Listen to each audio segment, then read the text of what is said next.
The world's highest slopes remember every careless moment. From climbers who unclipped for just a step, trusting tired hands on frozen rope, to summit teams who paused too long, oxygen hissing softly as daylight slipped away unseen. But first, the climber who removed his gloves, convinced bare skin would give him better control, believing 1 minute of exposure couldn't possibly matter on a mountain that measures time differently. Story number 1. It was May 23, 2017, on the upper southeast ridge of Everest, at approximately 28,900 feet. The summit had already begun to empty. Thin clouds drifted in slow sheets below the ridge, blurring the horizon into a pale, endless gray. The wind remained light, but the cold deepened as the afternoon stretched on, draining strength from anyone still moving above the south summit. The climbers descending that day were exhausted. Not panicked, not rushed by weather, just deeply tired. A long queue had formed near the Hillary Step earlier that morning, forcing many to stand still in the death zone for over an hour. Oxygen flowed steadily from cylinders, hissing softly as climbers waited their turn. Muscles cooled, focus dulled. By the time the summit was reached, celebration was brief and mechanical. Photos were taken quickly, hands shook. Everyone wanted to go down. Among those descending was a 41-year-old climber named Daniel Moore, an experienced alpinist on his third expedition above 26,000 feet. He had summited before. He knew the route. He knew the system of fixed ropes, anchors, and clipping points that guided climbers safely back down the ridge. Familiarity breeds speed. Speed breeds assumptions. As he began his descent, Daniel moved efficiently, stepping past slower climbers, unclipping and reclipping with practiced motion. The fixed line sloped downward at a shallow angle, deceptively forgiving. The snow was firm, wind-packed, and marked with hundreds of crampon scars from earlier descents. Ahead of him, the queue tightened again near a narrow traverse. Several climbers paused, struggling to reclip with numb hands. Daniel waited briefly, oxygen gauge dipping lower with each breath. He felt the familiar pressure behind his eyes, the dull ache of hypoxia combined with fatigue. "I'm exhausted," he muttered to himself. "I'll just get past this section." When the climber in front finally moved, Daniel stepped forward without fully stopping. He unclipped from the upper anchor and reached toward the next section of rope, intending to reattach in one smooth motion. He missed it. The carabiner brushed the rope but never closed around it. The moment passed unnoticed. He shifted his weight forward, assuming he was secure. Carelessness at altitude often feels like confidence. His right foot slipped slightly on a patch of polished ice. Normally, the rope would have caught the movement instantly. Instead, there was nothing. No tension, no resistance, just air where safety should have been. He fell backward. At first, it was controlled, a seated slide, boots scraping for purchase. Then the slope steepened, speed increased. He reached for the rope instinctively, but it was already above him, out of reach. The snow surface hardened into glare ice, offering no grip. The slide became a fall. Daniel tumbled end over end, striking the slope repeatedly as he descended more than 300 feet down the ridge. His helmet cracked on impact. One crampon tore free. By the time he came to rest against a snow lip far below the main route, he was motionless. Climbers above shouted his name, but the wind carried their voices away. No one could reach him without risking the same fate.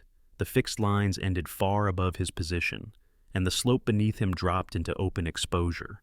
Hours later, a Sherpa team attempted to descend partway to assess the situation. They found Daniel alive but severely injured. His oxygen mask had detached during the fall, and his cylinder lay empty beside him. He was conscious but disoriented, unable to move his legs.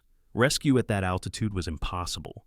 As daylight faded, temperatures dropped sharply. The team secured him as best they could and were forced to retreat as winds increased. Overnight, his condition deteriorated. By morning, there was no response. His body was later found in the same position, partially covered by wind-blown snow. The carabiner he had intended to clip lay clipped to his harness, unused. Medical review later concluded that exhaustion played a critical role. Fatigue slowed his reactions. Familiarity dulled his attention. What should have been an automatic safety step became optional in his mind, just for a second. That second was enough. Daniel didn't die because the mountain was angry. He didn't die because the weather turned. He didn't die because he lacked skill. He died because he was tired. On Everest, fatigue normalizes carelessness, and carelessness removes the margin for recovery. Experience doesn't eliminate risk, it reshapes it. The more familiar a system becomes, the easier it is to trust it blindly. The easier it is to skip a step. The easier it is to believe muscle memory will compensate for attention. On Everest, routine is not safety. It's often the last thing a climber relies on before something goes wrong. Story number 2. It was May 11th, 2018 at Camp 4 on the south side of Mount Everest, perched at roughly 26,000 feet on the shoulder of the mountain. Night settled early at that altitude. The sky cleared after a long afternoon of thin cloud, revealing a dense scatter of stars that felt unnervingly close. There was almost no wind, just a dry, penetrating cold that crept through fabric and bone alike. Inside the camp, headlamps flickered on and off as climbers prepared for rest. Oxygen cylinders were checked, regulators tested, masks adjusted. The summit push would begin in just a few hours. Among those settling into their tents was 39-year-old Michael Harris, a British climber on his second Everest attempt. He had turned back the year before due to weather, and this night felt like redemption. He was tired, but calm. His movements were deliberate, practiced. Nothing appeared wrong. As he connected his oxygen system for the night, he noticed a faint hiss near the mask seal, barely audible. At altitude, small sounds blend easily into breathing, fabric, and wind against nylon. He pressed the mask tighter against his face, adjusted the strap slightly, and listened again. The sound faded. Good enough for now, he thought. I'll tighten it properly in the morning. Fatigue has a way of shrinking priorities. Michael zipped his sleeping bag, secured the mask, and lay back. Oxygen flowed quietly. The regulator needle moved as expected. Outside, the mountain remained still, indifferent. What he didn't realize was that the seal hadn't fully seated. With each breath, a small amount of oxygen escaped us into the tent instead of reaching his lungs. The loss was gradual, invisible, easy to ignore. As the hours passed, hypoxia deepened. At first, his breathing slowed. Then his thoughts did. Silent hypoxia doesn't trigger panic. It doesn't wake you suddenly. It dulls awareness, convincing the body everything is fine while starving the brain. Sometime after midnight, the oxygen flow dropped below what his body required. His mask slipped slightly as condensation froze along the edge, widening the leak. The cylinder continued to empty, unnoticed. No alarm sounded, no signal was sent. No movement came from the tent. Outside, other climbers stirred. Some adjusted gear. Some stepped out briefly to relieve pressure from masks. The camp remained quiet. Michael's tent showed no signs of activity. By dawn, the temperature had dropped further. Pale light filtered across the south col, illuminating rows of motionless shelters, half buried in drifted snow. Climbers began emerging, checking conditions, preparing for the summit push. When a Sherpa passed Michael's tent, he noticed the oxygen hose lying at an odd angle beneath the vestibule flap. He called out. No response. The zipper was opened slowly. Michael lay still inside his sleeping bag, mask still on his face, hose attached, cylinder empty. His skin had taken on a faint bluish tone. There were no signs of struggle, no attempt to remove the mask, no defensive movement. Medical assessment later suggested he had lost consciousness hours earlier. Silent hypoxia had taken him while he slept, depriving his brain of oxygen without triggering alarm or distress. There was nothing dramatic about his death. No fall, no storm, no equipment failure anyone could hear, just a delayed adjustment. By mid-morning, weather conditions worsened, forcing teams to abandon recovery efforts. Michael's body was secured inside the tent and weighted down, remaining at Camp 4. Another life ended before the climb even resumed. He had done almost everything right. He checked his system. He noticed the problem. He simply chose to fix it later. On Everest, later is often too late. Sleep at altitude is not rest, it's risk. Every breath is a decision, and every decision delayed is still a decision made. Storms on Everest don't arrive with drama. They don't shout warnings. They creep in quietly. Pressure dropping, wind shifting, clouds thickening by degrees. By the time danger feels obvious, the mountain has already closed the window. Story number 3. It was April 18th, 2015, on the lower Khumbu icefall of Mount Everest, at approximately 18,000 feet above sea level. Morning light filtered weakly through towering spires of blue ice, scattering pale reflections across the frozen labyrinth below. The icefall was already awake, groaning softly, cracking in distant sections, shifting inch by inch as it slid relentlessly toward the valley. Climbers from multiple expeditions queued along the main route, waiting their turn to cross a series of aluminum ladders suspended over deep crevasses. Metal clinked against ice, radios crackled with short updates. Progress was slow, too slow for some. Among those waiting was a small private team led by a 46-year-old American climber named Robert Hensley, a veteran mountaineer with 2 previous Everest summits. He had crossed the Khumbu dozens of times over the years and believed he understood its patterns better than most. Bottlenecks, he argued, were the real danger, standing still beneath unstable ice. Ahead of them, climbers hesitated at a ladder crossing, creating another delay. Oxygen wasn't yet in use at this altitude, but cold and frustration were already wearing on nerves. Hensley studied the ice walls to the left of the main route, scanning a narrow corridor marked by faded red flags. An older path officially closed earlier in the season. "It'll be faster," he said quietly. "Less time under the seracs." His Sherpa liaison, Pasang, slowed his steps. He had crossed this glacier more than 100 times. He knew the sounds, the low thuds, the subtle changes in echo that signaled tension inside the ice. The closed route lay beneath a known overhang, an ice bulge that had shifted repeatedly after recent warm days. Pasang hesitated. The night had been cold, the morning calm. The ice looked stable. Against his better judgment, he followed. The team veered left, leaving the approved route behind. Within minutes, they were alone, threading through a narrowing corridor flanked by ice walls rising more than 40 feet overhead. Small chunks littered the ground, crunching underfoot. Meltwater channels from previous days had refrozen into brittle veins beneath the surface. At first, the shortcut worked. They moved quickly, setting temporary anchors, passing beneath the towering seracs without incident. The main route remained visible less than a quarter mile away, close enough to feel safe, far enough to feel efficient.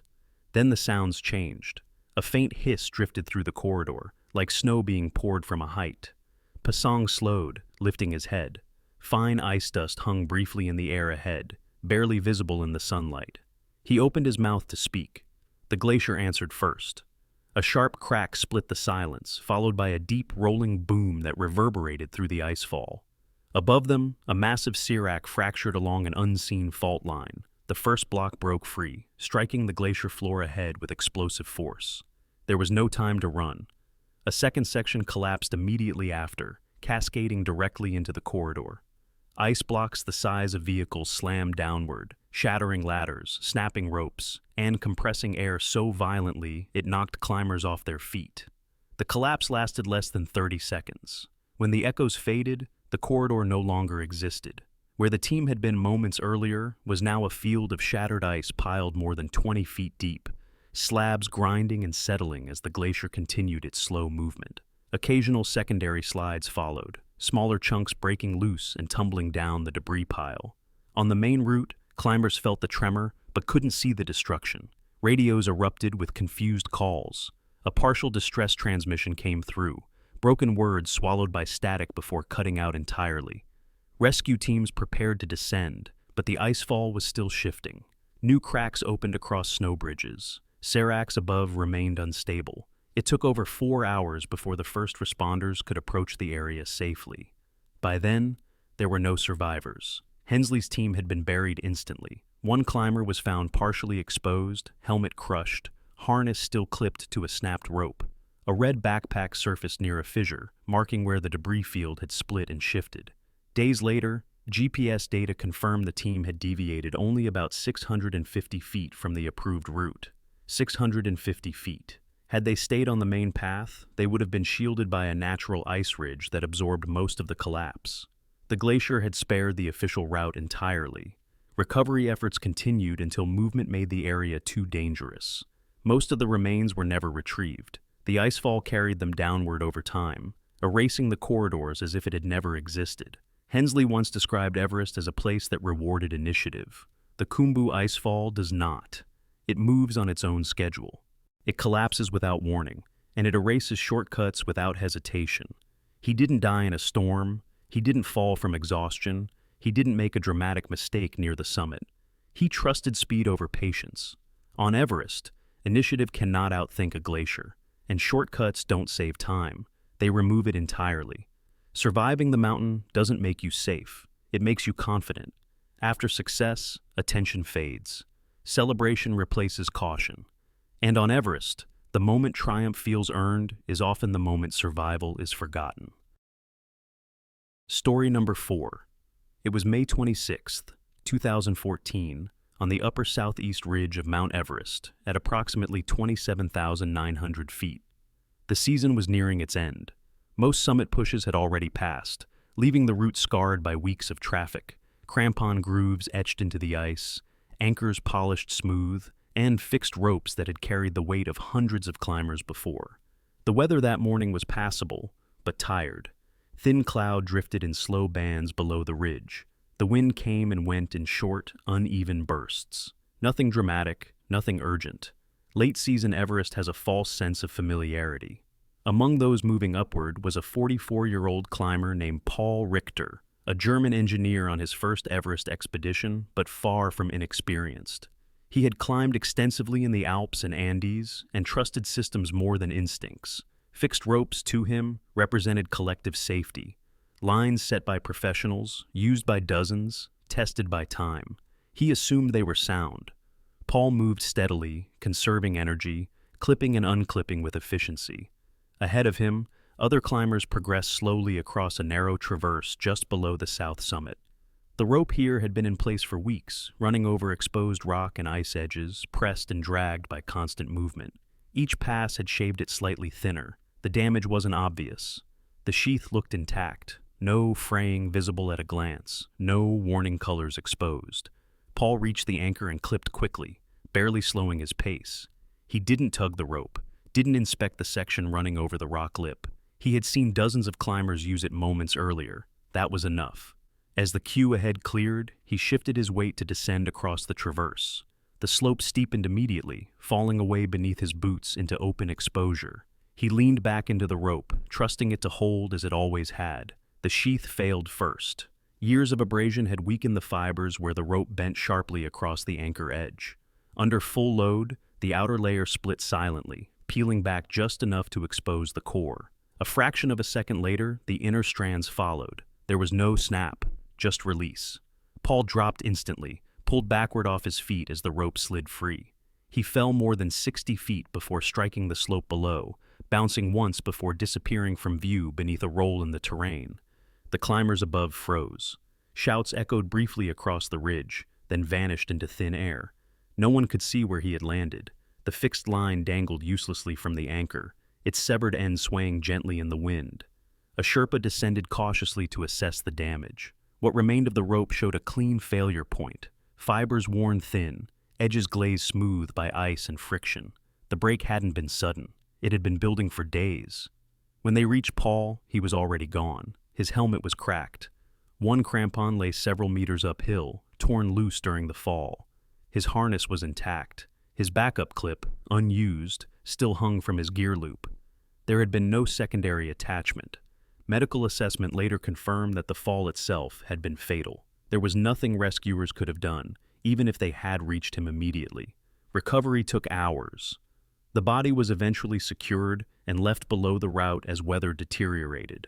Later expeditions reported seeing the damaged rope replaced with a fresh line, bright and thick against the ice. The mountain had moved on. Paul's mistake wasn't haste. It wasn't ignorance. It wasn't weather. It was trust. He trusted that fixed meant permanent, that shared infrastructure meant shared responsibility, that if others had crossed safely, he would too. But Everest doesn't guarantee consistency. Fixed ropes degrade quietly. Anchors wear invisibly. Safety systems fail slowly until they don't. One assumption replaced inspection. One shortcut replaced verification. And one moment of blind trust removed every chance of recovery. On Everest, relying on someone else's safety check is not efficiency. It's carelessness. Experience doesn't eliminate doubt. It often replaces it with confidence. The more familiar the system feels, the less we question it. Assumptions don't announce themselves. They don't look dangerous. They don't sound alarms. They sit quietly in routine until the moment they fail. Story number 5. It was May 24th, 2016, on the southeast ridge of Mount Everest, just above 27,500 feet. The summit push had ended hours earlier. The ridge that had felt sharp and electric before sunrise now looked dull and exhausted, its edges softened by drifting cloud and the long wait of the day. The descent had begun. For many climbers, this is the most dangerous phase. When adrenaline fades, oxygen runs low, and the body begins collecting its debt. Movements that were deliberate on the way up become automatic on the way down. Attention narrows. Small details feel optional. Among those descending was a 38-year-old climber named Andrew Collins, an experienced mountaineer nearing the end of his second Everest expedition. He had reached the summit late but safely, taken a brief photo, and turned back as the weather began to close. His oxygen gauge dipped below a quarter. He felt drained, but relieved. Camp 4 was below. Safety felt close. As he stepped down across a firm, icy traverse, Andrew felt a slight looseness at his right heel. Not dramatic, just enough to register. He stopped briefly and looked down. One bootlace had loosened, likely from repeated movement and frozen knots working themselves free. He considered retying it. The cold bit immediately through his gloves. His hands shook slightly as he flexed his fingers. Retying meant stopping. Stopping meant burning oxygen. It meant falling behind the group. "I'll fix it at camp," he thought. "It's not far." He kept moving. Exhaustion has a way of reframing risk. The slope steepened below the traverse, dropping into open exposure marked by the fixed line. Andrew clipped in and continued, adjusting his stance to compensate for the loose heel.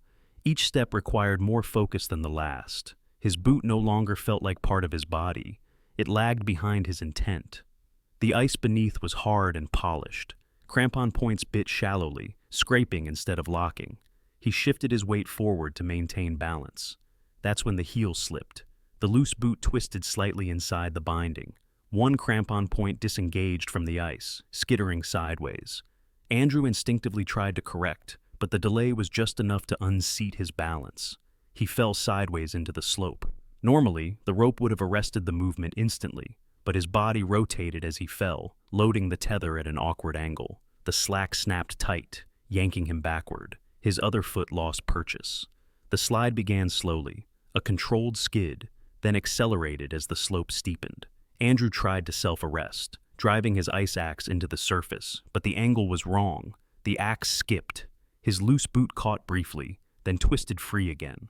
The crampon tore loose completely, tumbling past him in a flash of metal. He slid more than 200 feet before striking a snow lip below the root. The impact knocked the wind from his lungs. He rolled once, then came to rest against a shallow ridge, suspended above further exposure. Climbers above shouted. One attempted to descend, but the fixed lines didn't reach his position.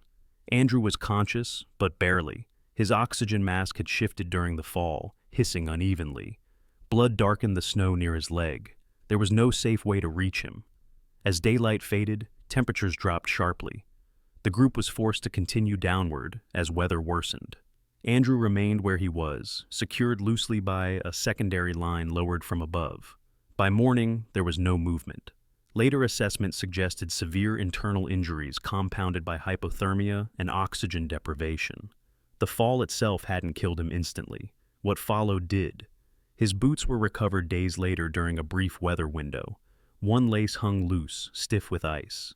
Andrew didn't make a reckless decision. He didn't ignore warnings. He didn't rush blindly. He skipped a check. On Everest, descent demands as much discipline as ascent, and fatigue turns discipline into inconvenience. The mountain doesn't care how tired you are. Across every story, the pattern remains the same. Not chaos, not heroics, not storms crashing down without warning, just small moments. A glove removed, a clip skipped, a knot left loose, a fix delayed, a shortcut taken, a celebration stretched too long. Carelessness doesn't announce itself. It doesn't feel dangerous. It feels routine. It hides in familiarity, in distraction, in the quiet thought that says, "It'll be fine." On Everest, most deaths don't happen when climbers are terrified. They happen when climbers are comfortable, when urgency fades, when attention drifts, when success feels close enough to relax. Everest doesn't need darkness. It doesn't need avalanches or storms. It only needs one moment where vigilance disappears. Because the mountain rarely takes people at their weakest. It takes them when they believe everything is under control.